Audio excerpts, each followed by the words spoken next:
speak, but because we're going to come on to slides, just a brief devotional challenge on the reading that we've read together, and then we'll go into the history of Mombasa Mission. I'm very aware some of you know it particularly well and have very strong connections to it, and then we'll move through to the church and some points of prayer. So I happen to have my thoughts just up on the screen, some verses. We read Matthew chapter 9, and I want to ask a question. Do you have a missionary spirit? When I was growing up, I used to hear that phrase quite often, a missionary spirit. I remember somebody coming to preach at the church that I attended as a youngster before I was converted, and he was from Argentina, and he decided to take one letter of Argentina, A-R-G, etc., and that was a point, and I wasn't particularly interested to start with and wished he came from Peru. But he gripped me. The thought that the gospel goes across the world to very, very difficult places just gripped me. So we need to come first to Matthew 9. And the question I would ask is, do we have this missionary spirit? It used to be common for believers to say, whether I'm on the mission field overseas or whether I'm here, I should have the same attitude as those who are on the mission field. Well, what was Christ's motive? Because his motive should be our motive. And we read the verse 36. When he saw the multitudes, he, the Lord Jesus, the Son of God, was moved. He knew their hearts. He saw them, and he was touched. He saw a people that needed the gospel. The verse before tells us that he'd been preaching the gospel of the kingdom.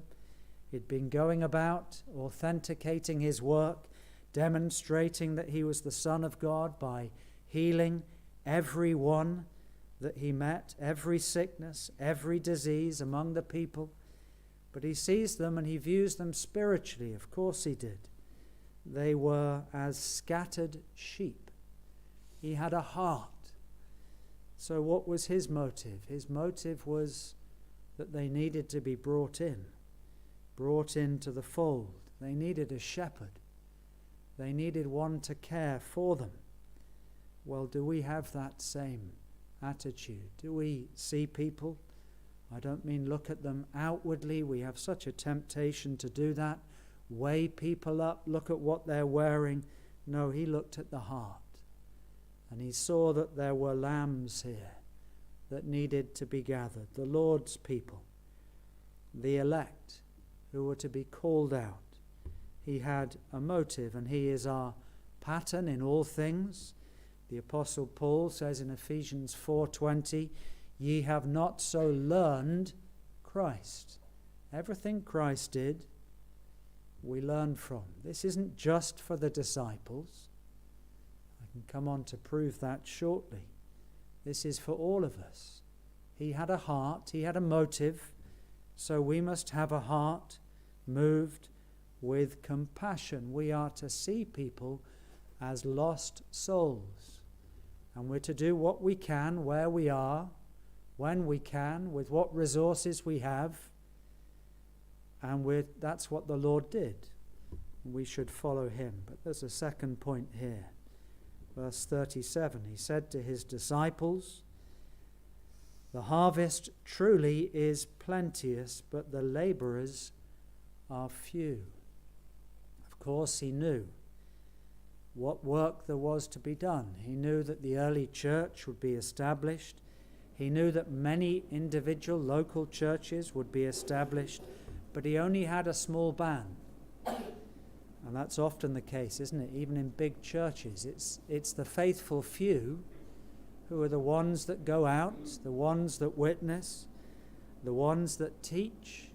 He says the laborers are just few, but he's going to send them. He has a mission himself.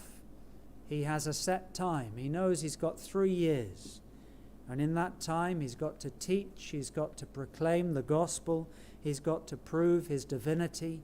He needed the 3 years, and he uses all that time that he had.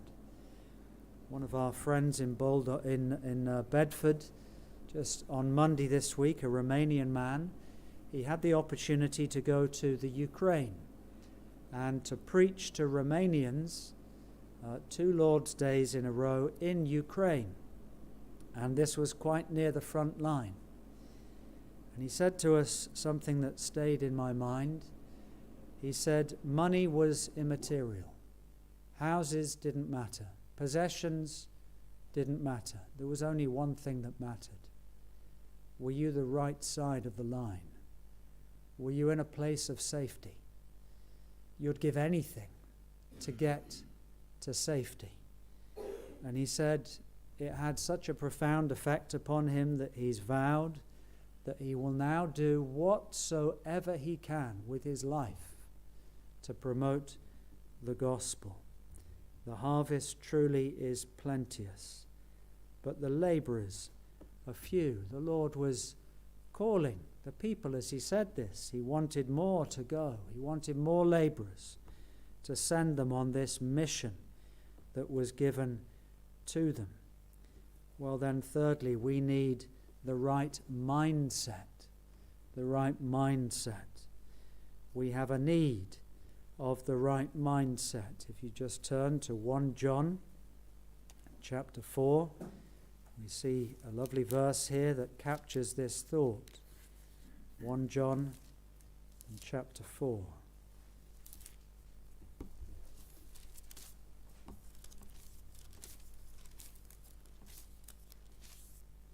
And verse 19. We love him because he first loved us. We are debtors. All of us are debtors, whether we're believers, but whether we're not, we're debtors. Our life, our breath, everything that we have is owned to him. But particularly for believers, we love him because we are indebted to him. We have an obligation. He first loved us. He did everything for us. And we're to live with a sense of indebtedness to him. Do you live your life for yourself? Do you live your life and say, well, a bit for me and a bit for him? Or do you live your life saying, it's all his? I have a mindset that I love him because he first loved me. That's the missionary mindset, the missionary spirit. If we just think of the Lord Jesus Christ, he is our pattern. He was the supreme missionary. He was the one who came from heaven. He was sacrificial. He laid aside, as the Authorized Version rightly says, he didn't make himself of no reputation. He laid aside aspects of his glory. He was still God, but still man, but he sacrificed. He stooped. He came down. And that's the missionary mindset. He was servant-like. And again, that's what we should see. I don't have rights. I'm just a servant. And he was sent. And we need to be sent. We don't do these things on our own initiative. We need a church that recognizes a particular gift, a particular calling. But we need this kind of mindset. So, with that challenge, I would like us to move into some slides on Mombasa Mission. But I think what we'll do first is we'll have our second hymn, 344.